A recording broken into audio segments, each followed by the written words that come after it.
আজ 21শে জানুয়ারি 2026 কলকাতার শহীদ মিনারে এখানে কলকাতায় নওশাদ সিদ্দিকীর আইএসএফ দলের প্রতিষ্ঠাতা দিবস উপলক্ষে এক মহা সমাবেশ ঘটে এবং সেই সমাবেশ থেকে স্পষ্ট দেখা যাচ্ছে নওশাদ সিদ্দিকীকে দেখতে না পেয়ে তারা কিন্তু রীতিমতো গাছের উপরে উঠে নওশাদ সিদ্দিকীকে দেখার চেষ্টা করে। একেবারে সেই দৃশ্য আপনাদেরকে দেখানোর চেষ্টা করছি কলকাতার শহীদ মিনার থেকে। এবং নওশাদ সিদ্দিকী বারেবার তাদেরকে হাত দেখিয়ে সেখান থেকে সরে যেতে বলে, গাছ থেকে নামার নির্দেশ দেয়, কিন্তু মানুষজন নওশাদ সিদ্দিকীকে দেখার আবেগে তারা রীতিমতো গাছের উপরে উঠে বসে নওশাদ সিদ্দিকীকে দেখার চেষ্টা করে। নওশাদ সিদ্দিকীর যে আবেগ, সেই ভালোবাসা তারা কিন্তু রীতিমতো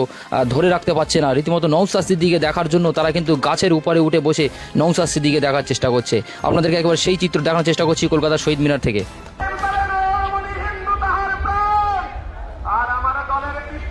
আমাদেরকে শিক্ষা দিয়েছে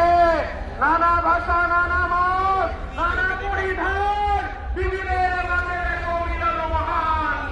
আমার ইন্ডিয়ান সেকুলার কথা বলছে, এই বাংলার আমার হিন্দু মায়েরা, হিন্দু বোনেরা মন্দিরে গিয়ে ঘণ্টা বাজিয়ে পুজো করবে, আমার মুসলমান ভাইরা মাথায় টুপি পরে মসজিদে গিয়ে নামাজ পড়বে,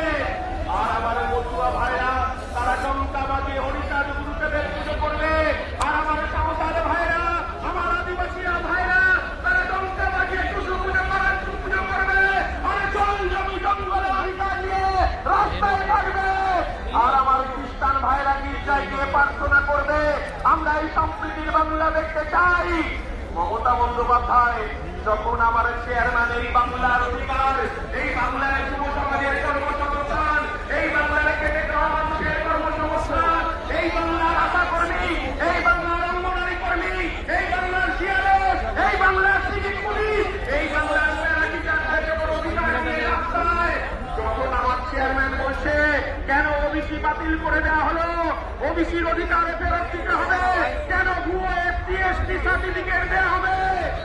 যখন আমার চেয়ারম্যান বলছে আমার কলকাতার রাজপথে আমি একটা ধর্ণা মঞ্চ করতে চাই, মমতা বন্দ্যোপাধ্যায় আপনি আমাকে একটা 10 ফুট বাই 10 ফুট মঞ্চ বাজারে জায়গা দিন, তখন মমতা বন্দ্যোপাধ্যায় হাজার হাজার পুলিশদের নিয়ে আমার চেয়ারম্যানকে যখন এই বাংলার মানুষের, বাংলার পিছিয়ে পড়া মানুষের অধিকার নিয়ে লড়াই হচ্ছে, তখন লাঠি মারতে মারতে আমাদেরকে জেলে নিয়ে গেছে, 42 দিন জেল কাটিয়েছে মাননীয় মুখ্যমন্ত্রী। আমার নেতা সিদ্দিকুল্লাহ চৌধুরী নয়, আমার নেতা বাইরের বিশ্বাস নয়, আমরা টাকার কাছে মেরুদণ্ড বিক্রি করতে আসিনি। এই বাংলার পিছিয়ে পড়া, এই বাংলার আদিবাসী, এই বাংলার অধিকার প্রতিষ্ঠা করার লক্ষ্যে 2026